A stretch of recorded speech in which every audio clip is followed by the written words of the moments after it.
Please be seated.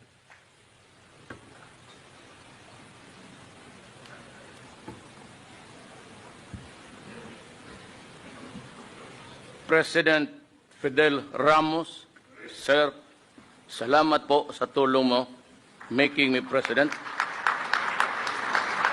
President Joseph Ejercito Estrada, Senate President Franklin Drilon and the members of the Senate, Speaker Feliciano Belmonte and the members of the House of Representatives, Chief Justice Maria Lourdes Sereno and Associate Justices of the Supreme Court, His Excellency the CP Pinto and the members of the Diplomatic Corps, incoming members of the Cabinet, fellow workers in government, my fellow countrymen.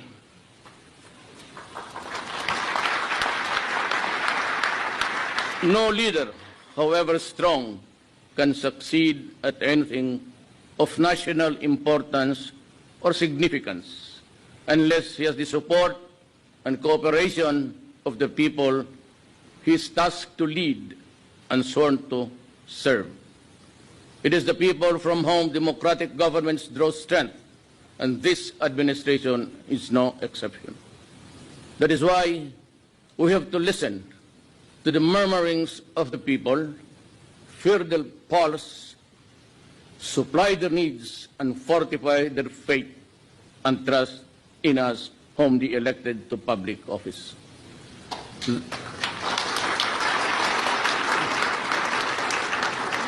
There are many amongst us who advance the assessment that the problems that bedevil our country today, which need to be addressed with urgency, are corruption, both in the high and low echelons of government, criminality in the streets, and the rampant sale of illegal drugs in all strata of Philippine society, and the breakdown of law and order, true but not absolutely so.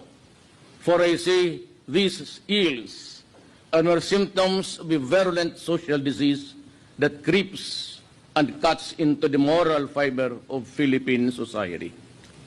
I sense a problem deeper and more serious than any of those mentioned or all of them put together.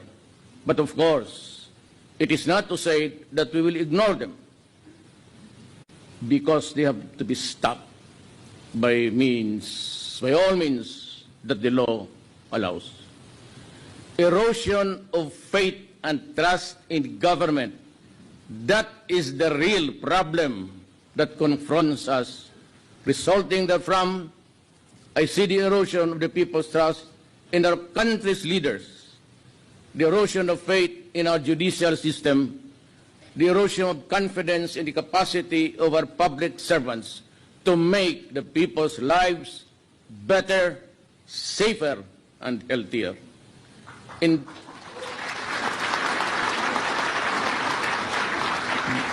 Indeed, ours is a problem that dampens the human spirit, but all is not lost.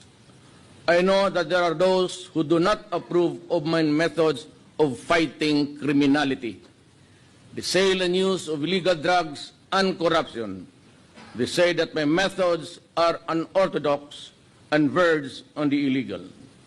In response, let me say this. I have seen how corruption bled the government of funds which were allocated for the use in uplifting the poor from the mire that they are in. I have seen how illegal drugs destroy individuals and ruin family relationships. I have seen how criminality, by means all foul, snatched from the innocent and the unsuspecting the years and years of accumulated savings, years of toil, and then suddenly they are back to where they started. Look at this from that perspective and tell me that I am wrong. In this fight, I ask Congress and the Commission of Human Rights and all others who are similarly situated to allow us a level of governance that is consistent to our mandate. The fight will be relentless and it will be sustained. As a lawyer and a former prosecutor, I know the limits of the power and authority of the President. I know what is legal and what is not. My adherence to due process and the rule of law is uncompromising.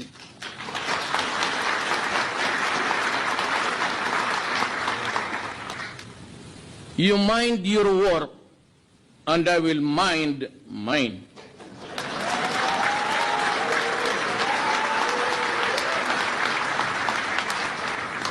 Malasakit, tunay na pagbabago, tinud-anay ang kausaban.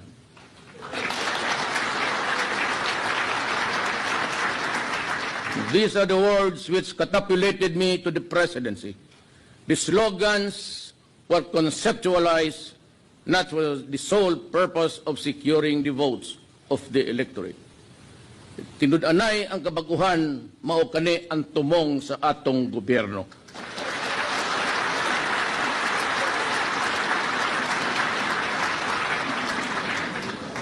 Far from that, these were battle cries articulated by me in behalf of a people hungry for genuine and meaningful change. But that change, if it is to be permanent and significant, must start with us and in